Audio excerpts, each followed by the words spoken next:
हे friends, स्वागत है मेरे चैनल LLB विद सिट्टू में।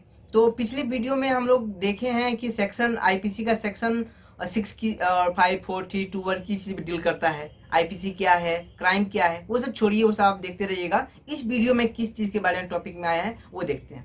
तो सेक्शन 2 का दूसरा जो चैप्टर 2 का दूसरा सेक्शन नंबर 7, आईपीसी का सेक्शन नंबर 7 किस चीज पे डील करता है, वो क्या बतलाता है, उसके बारे में हम लोग देखते हैं। तो सबसे पहले हेडलाइन पढ़ते हैं। आईपीसी का सेक्शन 7 कहता है sense of expression one explained.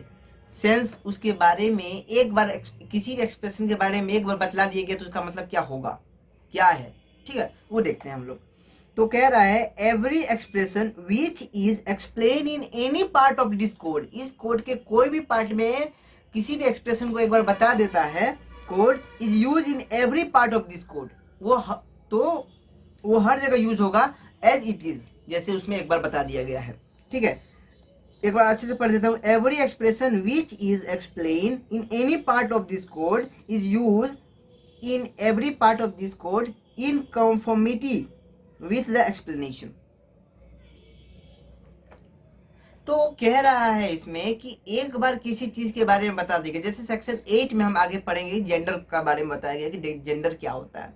तो एक बार जेंडर का डिनोट ही से किया जाता है, तो एक बार ही कहीं आ गया तो आगे कहीं भी ही आएगा तो उसका मतलब हम क्या समझेंगे कि इसका मतलब ही यही ही है। और ही कहाँ डिस्क्राइब है, जेंडर में, और जेंडर किस कौन से सेक्शन में, 8 में है। तो बहुत आसान है, इसमें कोई टेंशन नहीं। कह रहा है कि एक बार किसी के बारे में बता दिया गया, एक्सप्रेस कर दिया गया है, और वो कोड में कहीं भी वो आएगा तो वो वही कहलाएगा जो उस सेक्शन में एक्सप्रेस किया गया था। ठीक है, और ये सेक्शन 2 एक्सप्रेशन के बारे में बताता है, डेफिनेशन के बारे में बताता है। तो सेक्शन चैप्टर 2 बताता है। सेक्शन 7 हम लोग देख लिए, फिर एक बार बताते हैं हम आपको कोई भी ऐसा एक्सप्रेशन जो इस कोड में दिया गया है और वो अगर इस कोड में और कहीं भी यूज होता है तो उसको हम लोग एज इट इज वही मानेंगे जो इसमें दिया गया है। बस सिंपल। जैसे कि गवर्नमेंट इसमें दिया गया है, बताते हैं कौन से सेक्शन में गवर्नमेंट के बारे में कहा गया है। सेक्शन 17 बताता है गवर्नमेंट क्या है। तो गवर्नमेंट और कहीं भी आता है, जैसे बात हो रही है सजा की, तो 302 का सजा है, मृत्यु का सजा है 302। तो 302 में कहती है गवर्नमेंट सजा देगी, गवर्नमेंट सजा कम करवा सकती है। कोई भी केस 302 को छोड़ के कोई भी केस ले लीजिए, गवर्नमेंट कम करवा सकती है। तो गवर्नमेंट मतलब हम क्या समझेंगे कि गवर्नमेंट का डिफिनेशन कहाँ दिया गया है, सेक्शन 17 में दिया गया है, आईपीसी के सेक्शन 17 में दिया गया है। और इसको हम क्यों मानेंगे, क्योंकि सेक्शन 7 में यह बताया गया है कि एक बार एक्सप्रेस कर दिया गया है तो उसको हर बार हम लोग एक्सप्रेस ही मानेंगे, वही चीज मानेंगे। बहुत आसान था। सेक्शन 6 में हम लोगों ने देखा है कि एक बार मतलब बता दिया गया कि यह चीज वो है, अपवाद है।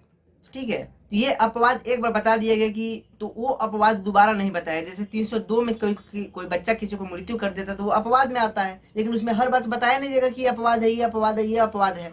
ठीक है, तो आप सेक्शन 6 को अच्छे से देखिएगा। सेक्शन 6 मैं डिस्क्रिप्शन बॉक्स में दे दूंगा आपको, और ऊपर आई का आइकन भी आ जाएगा, तो वहां पे भी आप देख सकते हैं। तो बहुत आसान है सेक्शन 7, तो आप यही देखिए और अगले वीडियोज को भी आप देखते रहिए। वेट कीजिए, मैं